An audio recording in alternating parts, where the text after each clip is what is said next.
अंदर जाओ। पर पिताजी। फिर पिताजी ने कहा ना अंदर जाओ, जाओ।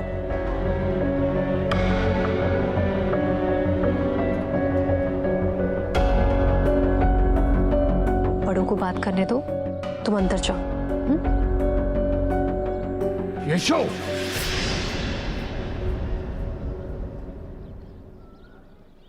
नहीं बेटा, यहाँ पर सबके सामने उनसे कुछ मत कहो। तुम्हें मेरी कसम। अभी तक तुम मेरे और ईश्वर के बारे में जो भी बोलते रहे मैंने चुपचाप बर्दाश्त किया, लेकिन आज तुमने मेरे परम भक्त खिलौने वाले को भटकाया है। ईश्वर का पात्र बनकर कितनी मुश्किल से उसे समझाया था कि पैसे और भौतिक वस्तुओं के पीछे पड़कर भक्ति में बाधा आ सकती है उसकी, लेकिन तुमने एक ही दिन में ईश्वर की पूरी मेहनत पर पानी फेर दिया। हाँ, सही कह रहे हैं गुरुजी। हाँ, सही कह रहे हैं।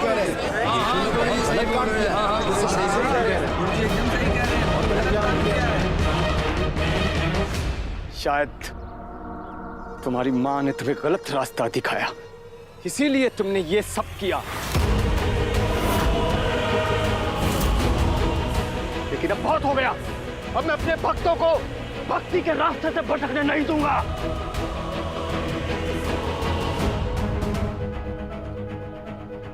मैं पूरे सम्मान के साथ आपको ये कहना चाहता हूं कि आप क्रोध में आकर मेरी पत्नी और मेरे बच्चे पर गलत इल्जाम लगा रहे हैं। जब आपका ये क्रोध शांत हो जाएगा तो इस विषय में हम बात कर पाएंगे। देखो भाइयों, देखो देखो देखो, सब देखो। यीशु के पिताजी मुझे निर्देश दे रहे हैं, मुझे निर्देश दे रहे हैं। कैसा जमाना आ गया है। प्रभु, प्रभु देख रहे हैं आप।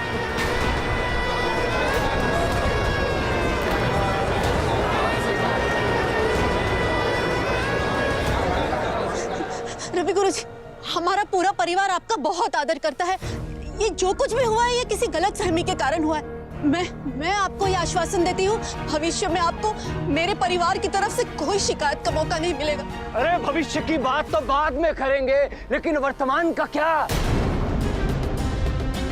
मेरे भक्तों को भटकाने का जो अपराध किया है इसने, उसका क्या? देखिए, आप क्रोधित मत होइए। मैं यीशु को... मुझे क्रोध इसलिए आ रहा है क्योंकि मैं अपने भक्तों को कष्ट में नहीं देख सकता, नहीं देख सकता, क्योंकि मैं इनके पिता समान हूँ। मेरे ही माध्यम से ये ईश्वर तक पहुंच पाते हैं, ईश्वर से जुड़ पाते हैं, अपनी सारी समस्याओं का समाधान ढूंढ पाते हैं, ईश्वर तक अपने सारे संदेश पहुंचा पाते हैं। इन सब की कठिनाइयां मेरी कठिनाइयां हैं। कृपया करके परमपिता के बारे में झूठ मत बोलिए।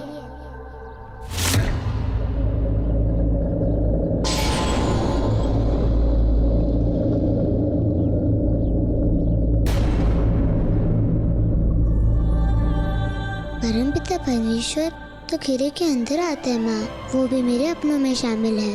फिर उनके बारे में कोई गलत कहे, मैं चुप कैसे रह सकता हूँ?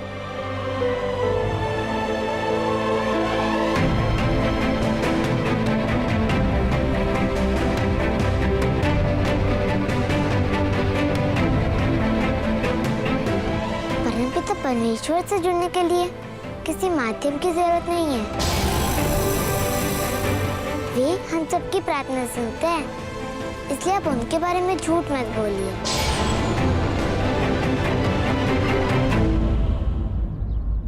मैं झूठ बोल रहा हूँ? हाँ? तुम अपने आप को समझते क्या हो? महाज्ञानी? क्या हो तुम? महाज्ञानी हो क्या? तुम ही जानते हो ईश्वर के बारे में सब।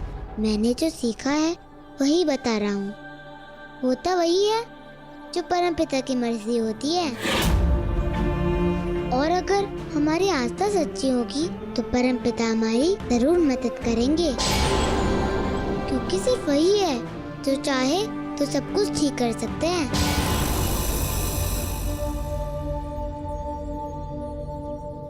तो फिर सच को आज क्या?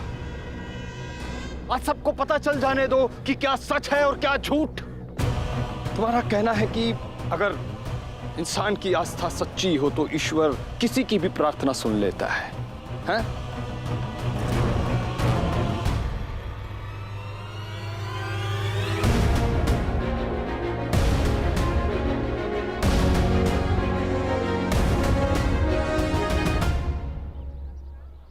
ये मेरी बेटी है, अंधी है। रब्बी गुरुजी की बेटी अंधी है। रब्बी गुरुजी की अंधी है। रब्बी गुरुजी की बेटी अंधी है। अंधी है, अंधी है। रब्बी गुरुजी की बेटी अंधी है। रब्बी गुरुजी की बेटी है। हाँ, अंधी है, बेटी है मेरी।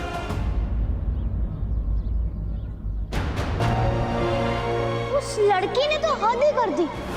अरे बिल्कुल उसके पैरों के पास पड़ी थी गेंद, पर उसने उठाकर नहीं दी।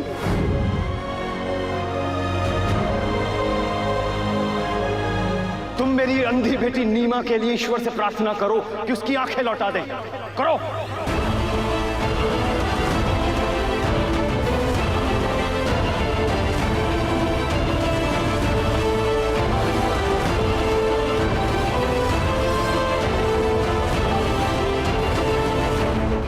और अगर तुमने ये चमत्कार कर दिया तो मैं मान लूंगा कि तुम जीत गए और मैं हार गया। और अगर ऐसा नहीं कर पाए तो तुम्हें अपने पूरे परिवार के साथ हमेशा हमेशा के लिए इस गांव को छोड़कर जाना होगा।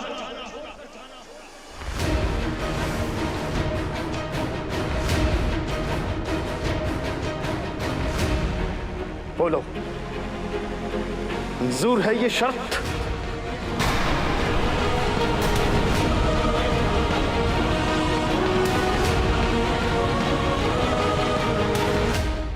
चुप क्यों हो?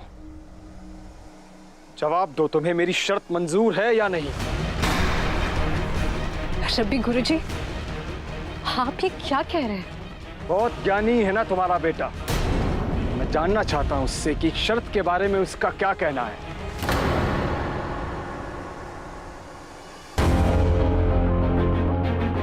यीशु को कुछ भी कहने की जरूरत नहीं है।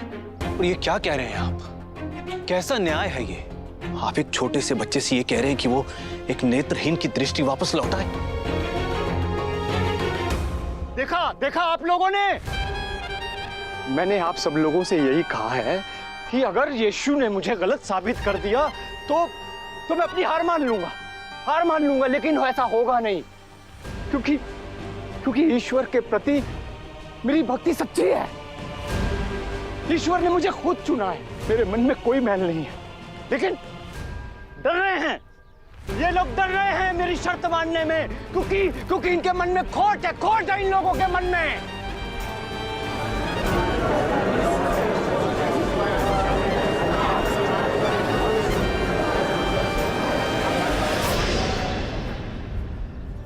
मैं कोई चमत्कार नहीं कर सकता, बस प्रार्थना कर सकता हूँ। और मैं ही नहीं, आप और नीमा भी प्रार्थना कर सकती है। अगर प्रार्थना सच्ची हुई और परमपिता परमेश्वर की कृपा हुई तो कुछ भी हो सकता है। नीमा की आंखों की रोशनी भी लौट सकती है।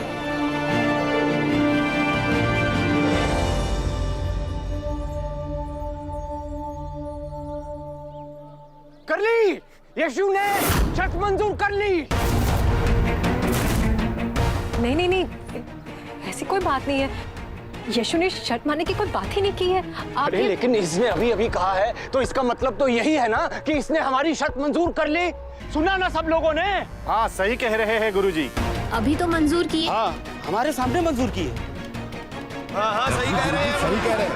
यीशु ने बहुत गलत साबित सही कह रहे हैं। सही है।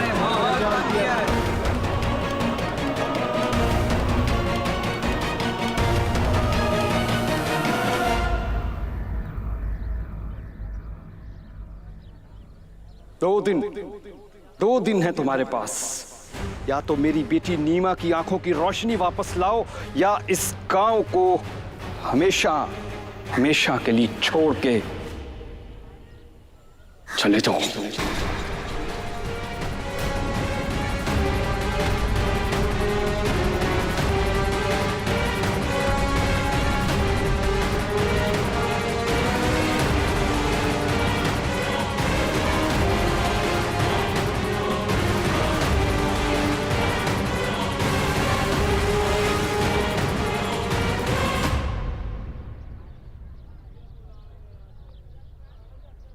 चलो अब गांव छोड़ के जाने की तैयारी कर लेते हैं।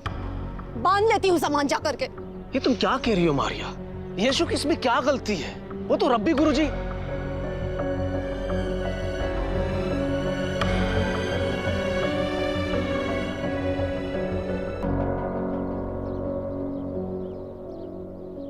चिंता मत करो मैरी, मैं समझाता हूं। भाभी अभी बहुत गुस्से में है, मगर ये समय है परिवार के एकजुट रहने का।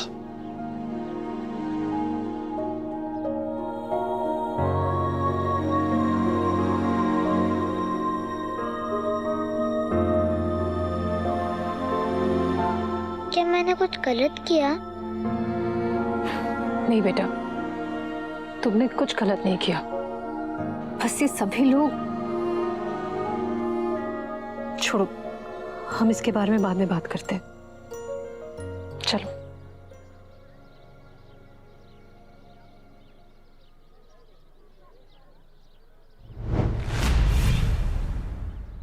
प्रभु, आप तो अंतर्यामी हैं। यीशु ने जो कहा वो गलत नहीं था। कृपा करके इस मुश्किल वक्त में उसकी मदद कीजिए।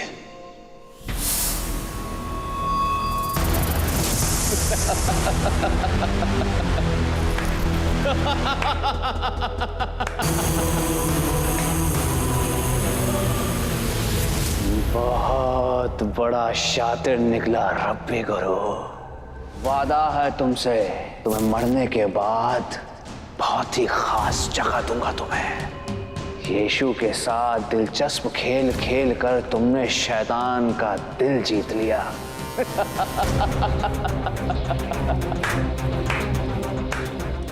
बेचारा यीशु, कहाँ सोचा होगा उसने कि उसके जन्मदिन का दिन इस तरह खत्म होगा।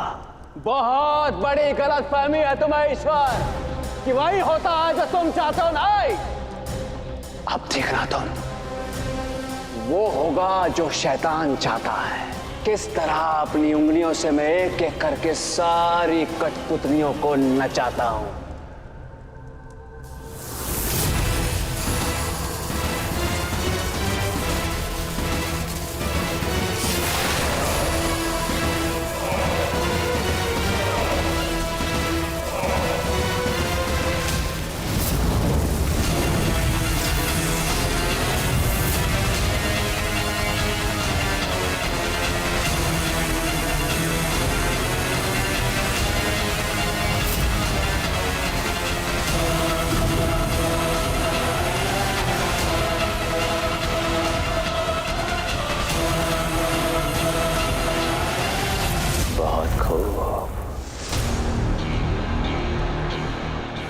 ये देखो, एक तरफ ज्वालामुखी सुलग रहा है जो बहुत जल्द फटने वाला है, नए सम्राट का।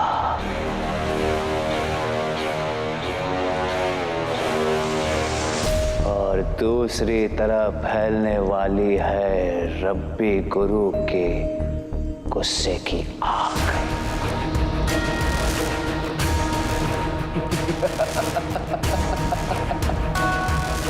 और इन दोनों के बीच में फंस गया बेचारा यीशु। अब तुम्हें शैतान से कौन बचाएगा यीशु?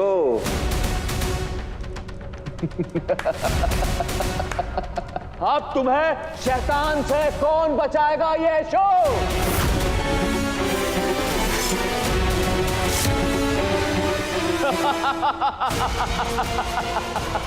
अब तुम्हें ईश्वर भी नहीं बचा सकता यीशु।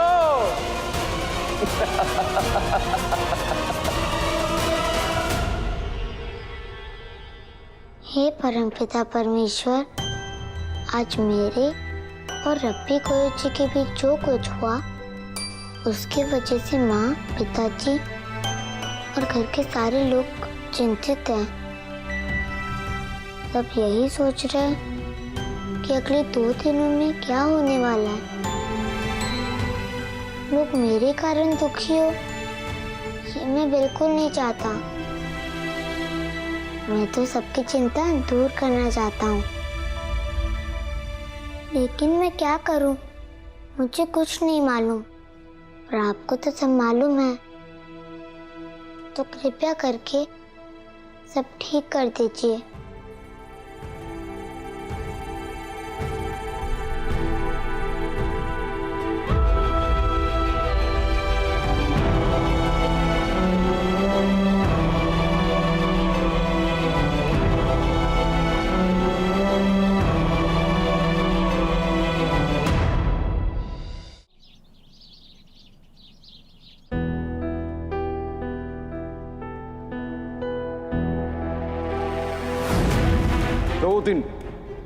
दो दिन है तुम्हारे पास।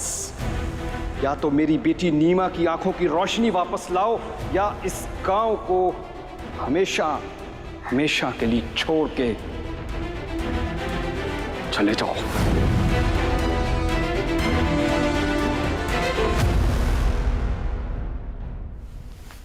अरे आज जल्दी उठ गए। माँ, आपने कहा था ना कि आज सुबह हम शहर के लिए चलेंगे, इसलिए। हाँ, मैं भी तैयार हूँ।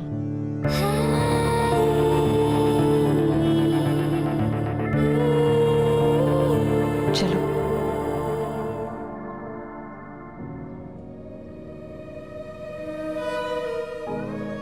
मैं जानती हूँ कल रवि गुरुजी के साथ जो भी हुआ उसकी वजह से तुम्हारा मन विचलित है। ये सैर सिर्फ तुम्हारे अंदर के सवालों का जवाब ढूंढने का बहाना है। मैं तुम्हारी माँ हूँ और हर परिस्थिति में मैं तुम्हारे साथ हूँ और हमेशा रहूँगी।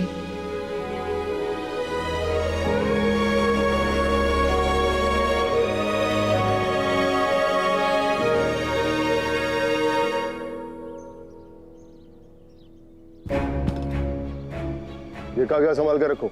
जी। किसी की नजर नहीं पड़नी चाहिए इन पर। मिस्र में जो हुआ है उसके बारे में सारी जांच पड़ताल करनी है। लेकिन हम वापस अपनी राजधानी में क्यों आ गए? हम तो पहले नासर जा सकते थे, वो तो रास्ते में ही था। वहां पर भी जाएंगे, पर उससे पहले मुझे अपने नए सम्राट से मिलना है। अपनी स्वामी भक्ति जो दिखानी है।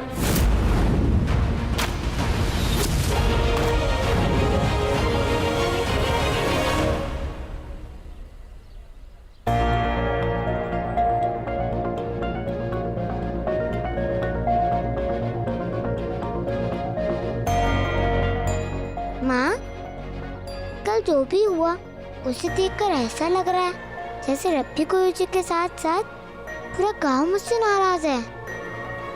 इन 2 दिनों में पता नहीं क्या होने वाला है। मुझे डर लग रहा है माँ।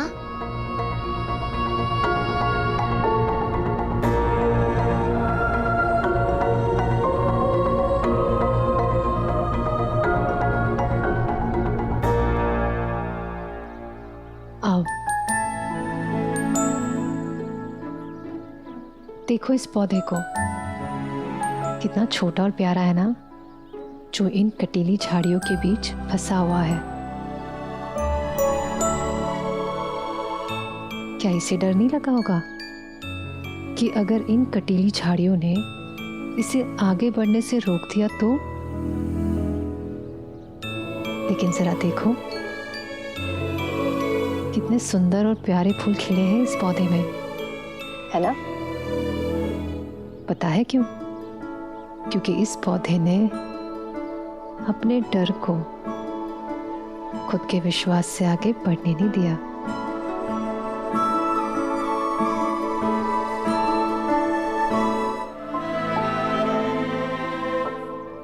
बेटा, डर लगने में कोई बुराई नहीं है, लेकिन उस डर को अपने ऊपर हावी नहीं होने देना चाहिए, क्योंकि जैसे जैसे ये डर बढ़ता है हमारा विकास और आगे बढ़ने की क्षमता को धीमा कर देता है। हम इस डर से छुटकारा कैसे पा सकते हैं माँ? जब भी डर लगे ना, अपने दिल में ईश्वर का घर बना लो, क्योंकि जहां ईश्वर का घर होता है वहां कोई डर नहीं होता। है ना? ठीक है माँ, अब मैं भी अपने दिल में परमपिता परमेश्वर का घर बना लूंगा। फिर से कितनी मुश्किल आए, मुझे डर नहीं लगेगा। अगले 2 दिनों में क्या होगा ये तो नहीं पता, लेकिन खुशी इस बात की है कि यीशु के सामने आई हर चुनौती उसके संकल्प को और मजबूत करते जा रही है।